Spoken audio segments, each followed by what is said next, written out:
My rule of thumb, basically, in this situation is like, I didn't feel fearful.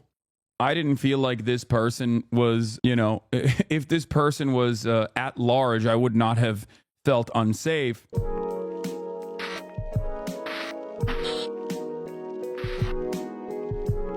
saying it. New Luigi, favorability numbers.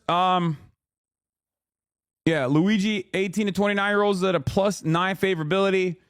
30 to 44-year-olds at a -1 favorability. 45 to 64-year-olds is 35 from YouGov. Hasan, have you dived into the potential privatization of USPS and DeJoy getting grilled by Congress yet? A little bit. I briefly talked about it. But there is, by the way, your coworkers are not going to know what 4chan is. But having said that, your coworkers will, on the other hand, your coworkers might not know what 4chan is, but your coworkers are going to know what, TikTok is. And there's a shit ton of 4chanification happening on TikTok. They're going to know what TikTok is. They're going to know 4chan memes from TikTok in general. That is the unfortunate reality. Okay? I work in politics. All my coworkers know what 4chan is, unfortunately. I mean, that makes sense. Here, this is another fun TikTok. The U.S. government, every time people get a little too revolutionary. Wait. Please, wait. If you go to New Jersey and you look up, you might see something fun. Ooh, UFOs. That's gotta pique your interest, right? We don't know what's going on there. What comes first in the little catchphrase? Is it deny or depose? I want to make sure these bullets are in the right order. Please! Fine. Okay, we have an actual alien. We have an alien and we named it Tim. His name is Tim. Bleep, blur. Oh my god, y'all are real. I can't believe it. I have so many questions. Like, what's the secret to world peace? Blort, bleepity blort, blorpin'. That's funny. Okay. TikTok will be banned soon. I doubt it. I think Trump is going to save TikTok because he's my goat. New charges in the murder of the United Healthcare CEO Brian Thompson. A Manhattan grand jury has indicted 26-year-old Luigi Mangione of first-degree murder as an act of terrorism. He may be extradited to New York as soon as tomorrow. Lilia Luciano has the latest on this story. Luigi Mangione is facing 11 charges in New York in connection with the murder of United Healthcare CEO Brian Thompson 2 weeks ago. Among them, first-degree murder in furtherance of terrorism. Could you describe just how rare it is for your office to charge with first-degree murder? They are reserved for, the most abhorrent conduct, killing a police officer, serial killing, and the terrorism is one subsection of that. Ricky Kleeman is a criminal defense attorney. This charge of murder in the first degree under these circumstances as an act of terrorism is highly unusual. What you have is an action that is designed to coerce and intimidate the civilian population. Mangione was arrested at a McDonald's in Altoona, Pennsylvania last Monday. Police there say he had a ghost gun that New York investigators claim matches shell casings found at the crime scene. Mangione is being represented by high-profile prosecutor turned defense attorney Karen Friedman Agnifilo. Before she was representing Mangione, Agnifilo discussed a potential defense strategy. It looks to me like there might be a not guilty by reason of insanity defense that they're going to be thinking about, because the evidence is going to be so overwhelming that he did what he did. Do you see insanity as a wise defense? The only viable defense in this case is an insanity defense. And Mangione is due back in court in Pennsylvania for a hearing about the extradition. That's crazy. One might say that was the most sane. I can tell you that poll seems anecdotally correct for me. For the 35 to 40 plus, about half the people I work with are horrified and want to be on the jury, but the other half are giving looks like I would vote to acquit Lamau. I told you, man. There's a real crisis in this country. People, especially liberals, who still get their notes from mainstream press, are so malleable. Like, they're shockingly malleable. They're shockingly persuadable.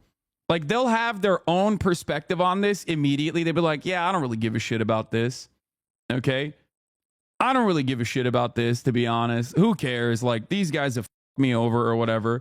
And then a week's worth of people just going, don't do this. This is really bad. You should feel angry about the chaos, and immediately they snap back to the sheep-like mentality that they have. And it's, I think, especially, it's liberals especially. Like, conservatives do this too, for sure. But I totally get how liberals have like snapped into this like idea that, Luigi Mangione is no hero. He is a bad guy. Fox News is already blasting that nonstop. It's like it's coming from virtually every outlet with like very minimal exceptions. Like this, my stream being one of those exceptions. Maybe some other like leftist content creators and whatnot. But outside of that, every outlet has been going nutty mode in the finger wagging side of things to just make people as docile and as servile as possible. Okay? Net favorability of Luigi Mangione. At all, it's minus 23%. That's like Congress. He's still more, I feel like he's still more popular than Congress, which is kind of funny.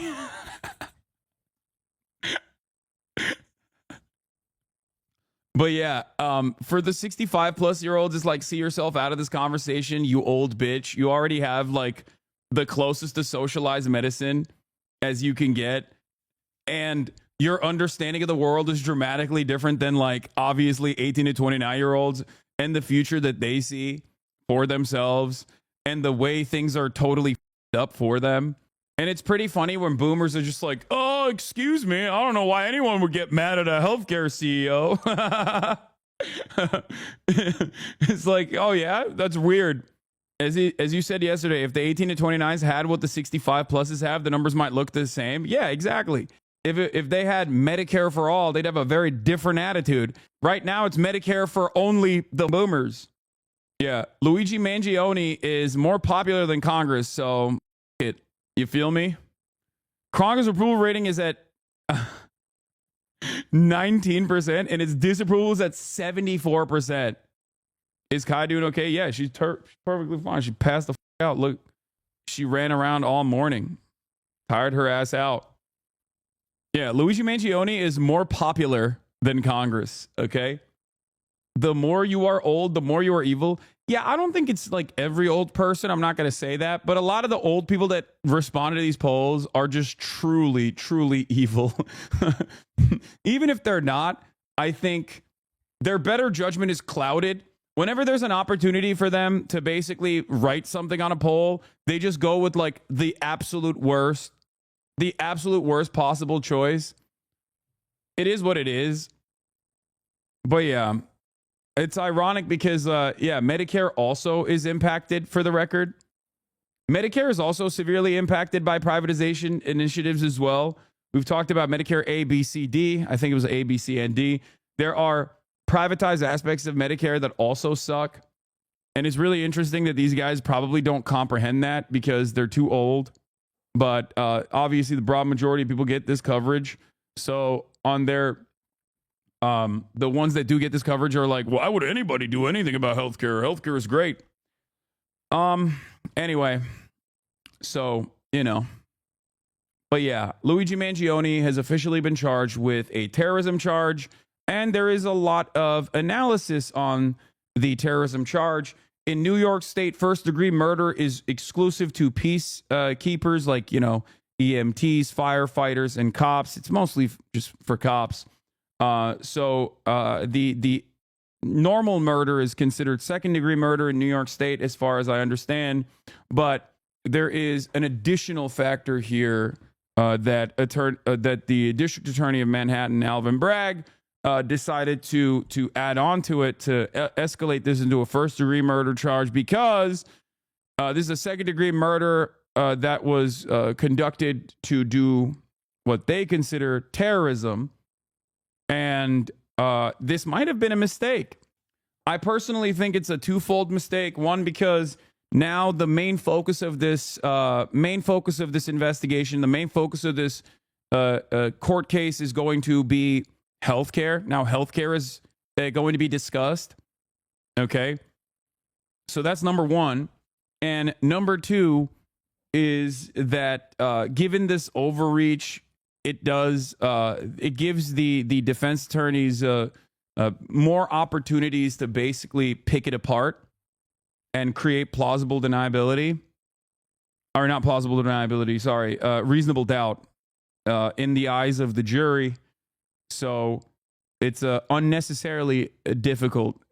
I think the prosecutors themselves has made this more difficult for themselves. So if you can prove second degree but not first degree, does he go free since that's not the charge, or am I dumb? I think that I don't know if there's a separate charge. I actually don't know. I'm sorry. You're dumb, chatter. Sorry. Wait, what? I'm dumb too. I don't know. This is a Wall Street Journal, Marketplace, Guardian writer who says, I just want to editorialize here and say that choosing this route will backfire on them. They chose terrorism so they could increase the murder charge, but what that does is bring up the ideology behind the shooting, and if they're going to try and defend healthcare insurance abuses on ideological grounds, they will absolutely create a far worse situation in public opinion that already exists. That's what I think as well. That's what I said as well. I think like putting healthcare at the forefront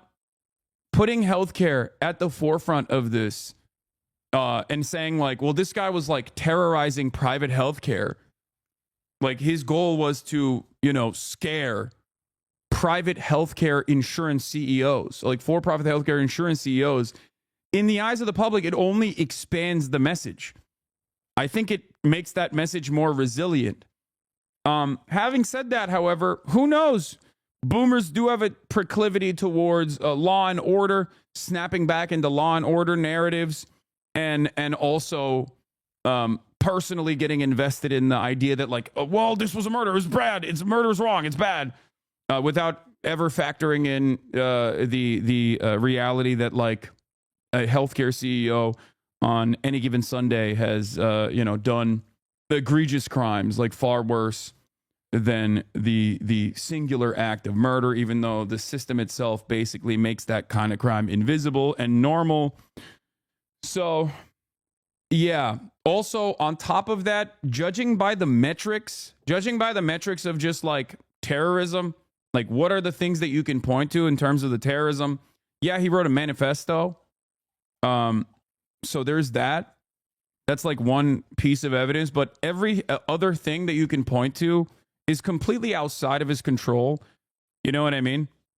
So I don't know. And it's not like he published the manifesto either, so who knows? But any act against those in positions of power in this country, from murder to, I don't know, like work stoppages even, is a dangerous precedent to set if you're considering like any action against like a person in a position of power in private enterprise as an act of terrorism. Well, that's definitely going to be an issue later down the line. An issue for you and I, not an issue for those in positions of power, of course. But I do feel like this is a bit of a over-leveraged, overextended situation. Not over-leveraged, but overextended situation. Maybe a reach, if you will. So, like, saying the manifesto is an admission of a crime is like saying rap lyrics are an admission of crime. It's all art. Yeah, I mean, good luck with that one. I said this yesterday, but you didn't see it. This will also backfire because terrorists won't be seen as Arabs anymore, and manufacturing consent for bombing the shit out of the Middle East won't be as easy anymore. No. I do find it really strange. That, like, you have white supremacist shooters that openly write manifestos to do, like, hate crimes and shit and conduct lone wolf style acts of stochastic terror that directly say that they're doing this because they want to instigate a race riot or a race war or whatever. And in most of those circumstances, they do not get slapped with the terrorism charge, right? There are certain instances where they have been, but in many of those circumstances, they don't get slapped with terrorism. Now, those are different states that they're prosecuted in. Obviously, New York is different, but it is kind of crazy to me. I do want to dive into that a little bit. I do want to try to figure out if these are, if there are, other instances where someone has done like a very clear act of like domestic terror, as opposed to what this guy did, as opposed to what Luigi Mangione did. So, hey, Hassan, I was wondering if you're worried about censorship over the next 4 years. The next 4 years, brother, censorship is here right now. Censorship has never gone away. Censorship has always been a prominent fixture of any sort of criticism against Israel, any sort of criticism against the U.S. State Department interests across the board, but especially against Israel. This is something that I've always talked about. And it's really interesting that most people just simply didn't understand what the hell was going on with Israel-Palestine. So they never truly had to contend with this censorship. That's why a lot of people now, when I talk about BDS in like 30 plus American states being banned or being barred in some way, being severely restricted in some way, they're shocked by it. Like when they first encounter this reality, they're like, that's crazy. You can't be serious. Like you can't do a boycott against a foreign nation. Like that's wild. So in any case, I guess my rule of thumb basically is like, my rule of thumb basically in this situation is like, I didn't feel fearful. I didn't feel like this person was, if this person was at large, I would not have felt unsafe. I mean, he literally didn't even kill any of the witnesses on scene. He openly stated that he wasn't interested in using a bomb. He ruled it out because he didn't want to kill like random people on accident. You know what I mean? So I guess for the extreme centrists, like it makes sense. If your position across the board, is that like the system is good and it's just simply designed the way it is. And if people die in the process for profit healthcare, then they die, you know? It is what it is.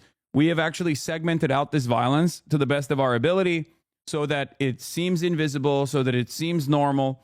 And this person actually, struck back against said violence, and therefore he must be squashed, he must be killed, he must be jailed permanently because that is disruptive. There are a lot of people who feel that way, for sure. There are a lot of people who would rather have the stability, the law and order, people who love the notion of law and order and stability, even if it harms them personally, this very same system, they simply would rather prefer the absence of instability that is disruption, that is disruptive to the regular order of business, because they are fearful of change. That's what it is. Wormfather333, thank you for the 10 community gift of subs. Do you think it's valid to cite Daniel Penny in any and all conversations regarding Luigi? I mean, I think Daniel Penny also has a importance here as well. Law tip, it's a plea negotiation tactic. The terror charge is meant to coerce a plea by offering a guilty plea to second degree in exchange for dropping the terror charge, in my opinion.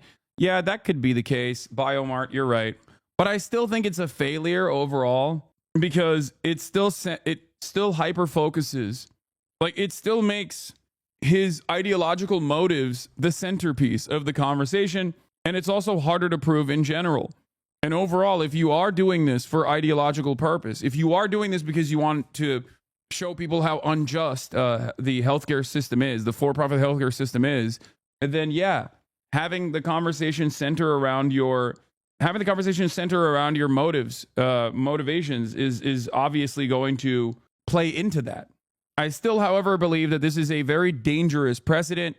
I think that you'll see a lot more terrorism charges slapped against, like, climate protesters, activists of the like people that are genuinely disruptive. It is much more difficult to slap terrorism charges, or it's much less frequent where terrorism charges are dished out to actual white supremacist domestic terrorists.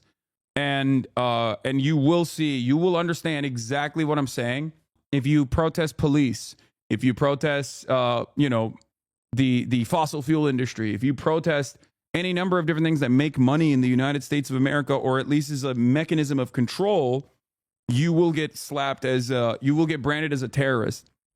That is what the government truly fears. That's what the government fears more than the actual white supremacist domestic terrorists. Like every now and then they do a little bit of violence, and the violence is actually really, I mean, it's horrifying, right? But in their perspective, it's just like, yeah, okay, well, they killed some black people in a church. Who cares? Like, we'll prosecute this person. We'll do our job. But overall, that is nowhere near as disruptive to the regular order of business.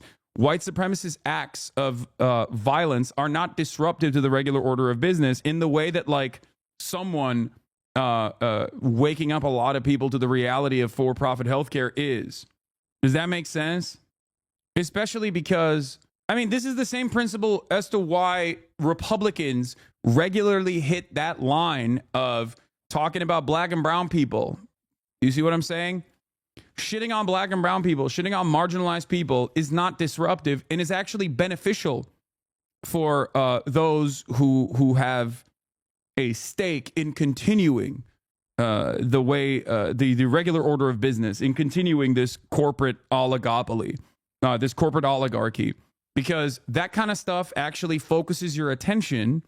And when we all have a finite amount of attention to give to things, every single time you focus on, you know, the race war that's happening in America or how bad trans people are, you are no longer paying attention to who's actually taking your money, who's actually robbing you blind, who's actually controlling the mechanisms that we exist under. The real challenge for Luigi will be proving that evidence about the healthcare system is relevant to a judge, even given the terror charge and the government claiming that is his motive. There's a lot of discretion to the trial court, and it's unlikely he'd be able to bring any of that in. I just don't understand then how can they make the argument that it's terrorism without diving into the shooter's background and motive? Biomart, our law tip, Andy in the chat. Do you know about ag gag? Same thing, showing the animal agriculture industry is disruptive to business is treated as terrorism. Yeah, I do know about ag gag. Yes. Terrorism is intended to coerce a populace or government action through violence. Populace does not receive the same zealotry of defense from the legal system as government actions do. Yeah. Dylan Roof was not. The Department of Justice charged Dylan Roof with murder in the commission of a hate crime, but not domestic terrorism. The Department of Justice charged Dylan Roof, the white 21-year-old man who allegedly gunned down 9 black churchgoers in Charleston, South Carolina on June 17th with murder, attempted murder, and use of a firearm, all in the commission of a hate crime. Attorney General Loretta Lynch announced the charges on Wednesday afternoon, but the DOJ did not charge Roof with domestic terrorism or include terrorism in the indictment. Some media outlets, lawyers, public figures, and activists have called for Roof to be charged, not just with a hate crime, an illegal act motivated in whole or in part by an offender's bias, but with the separate label of domestic terrorism, because it was a white supremacist act of domestic terrorism. The overarching goal here wasn't simply to commit a hate crime, even though that was obviously a major goal here, but every single act of white supremacist hate crime is often done at the behest of sparking a race war in the United States of America. Some people will openly write it in their manifestos. Other people will not, but they are operating on that same boundary. So hate crimes motivated in whole or in part by an offender's bias, but with a separate label of domestic terrorism, did not come in, even though there was a hate crime statute applied to it. Critics contend that the label of terrorism is too often only applied to Islamic extremists and not white supremacists or anti-government anarchists. Many were outraged after FBI Director James Comey balked at the term during a June 20th press conference, telling reporters he didn't see the murders as a political act, a requirement he designated as necessary for terrorism. Roof's crimes certainly seem to fit the federal description of domestic terrorism, which the FBI defines as activities that involve acts dangerous to human life that violate federal or state law, appear intended to intimidate or coerce a civilian population, to influence the policy of a government by intimidation or coercion, to affect the conduct of a government by mass destruction, assassination, or kidnapping. Roof allegedly told a few friends that he intended the murder of the parishioners, attendees of the historically black Emmanuel African Methodist Episcopal Church, to start a race war, while his online manifesto, verified by the FBI, confirmed his motivations to intimidate and assassinate. He took his inspiration, among other things, George Zimmerman's 2012 shooting of Trayvon Martin, the Confederate flag, the KKK, and skinheads. It turns out there was one major obstacle in charging Roof with domestic terrorism. The crime does not exist. Now, this was all the way back in 2015. As you know, there's no specific domestic terrorism statute, said Lynch during the press conference to announce Roof's indictment. Even when the USA Patriot Act post 9/11 redefined terrorism to include domestic crimes, the provision simply allowed the government to investigate more broadly what it called terrorism. Actually, charging someone with domestic terrorism remains a separate matter. Even criminals who use bombs or send money to ISIS or Boston Marathon bomber Zorkar Zarnaev are not charged with a crime of terrorism. Teen pleads guilty to terrorism and murder charges. So since then, there have been people like, I believe this is Ethan Crumbly, right? Yeah. Pled guilty to 1 count of terrorism causing death, 4 counts of first-degree murder, and 19 other charges stemming from November 30th mass shooting at Oxford High School. So since then, and obviously there's a distinction between state charges and federal charges. Obviously, on the federal level, this is what we're talking about on the federal level for Dylan Roof. But for Ethan Crumbly, there was a terrorism charge. So since then, they've actually started applying, at least in certain states, domestic terrorism as an additional factor. So there are instances where they have charged people, like mass shooters and whatnot. And, you know, I think that regardless of the political motivations behind, or the political the political application of terrorism as a legal definition is you know, utilized by the state to oftentimes, you know, torture people, deny them due process and the like, or slap on additional charges, or do things that you normally wouldn't be able to do to a regular civilian. If there is some kind of tangible domestic terrorism application, then yes, domestic terrorism as a practical application fits certainly fits the criteria for many of these white supremacist, neo-Nazi school shooters, mass shooters in general. So there is that. And I wanted to dive into a little bit more of, you know, different instances where people have been found guilty, or people have gotten the terrorism designation slapped on to, you know, mass shootings and whatnot. And I feel like the criteria being general harm to the overall public makes it a little bit more difficult, in my opinion, for terrorism charges to stick to Luigi Mangione, because he, like, I think his argument overall, if I'm thinking about it, like, it's going to be difficult to prove that he wanted other people to also go out and, like, kill CEOs. That's number one. Number two, there's a direct through line of, like, harm that was done to him in the way that he saw it, and it's more so a revenge killing, right? At most. Does that make sense? Like, it more so fits the purpose of, like, I mean, it's premeditated murder, but a revenge killing rather than an act. It's an act of vengeance rather than an act of terrorism.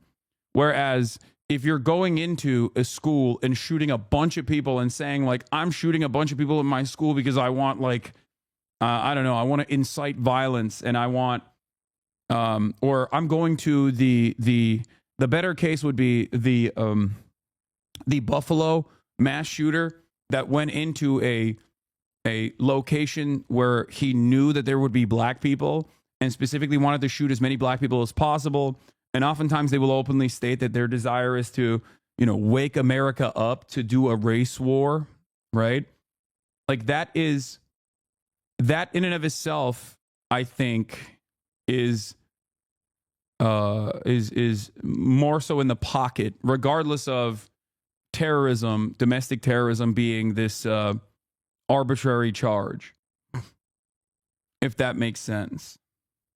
Yeah, fair shooting in Texas. El Paso is another example of this as well. He explicitly wasn't advocating for a policy. He literally said, I don't know that shit. I just know I was wrong. Then all of America has been wrong. So I'm going to shoot the CEO of the healthcare company with the biggest market cap. Straight up normal murder. Yeah. So ultimately, I think it is, I think it has a silencing effect, because when you slap on terrorism charges to something like this, you inevitably are saying, like, anyone that is even covering this in a non-critical manner, or people that are in favor of this, are all terrorism supporters. And there's a whole bunch of additional things that there are a whole bunch of additional things that get added onto it.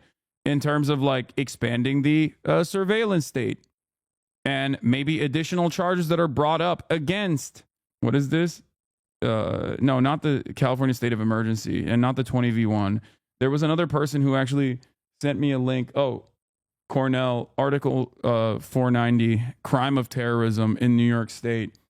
New York State's definition of crime of terrorism. A person is guilty of a crime of terrorism when, with the intent to intimidate or coerce a civilian population, influence the policy of a unit of government by intimidation or coercion, or affect the conduct of a unit of government by murder, assassination, or kidnapping, he or she commits a specific offense.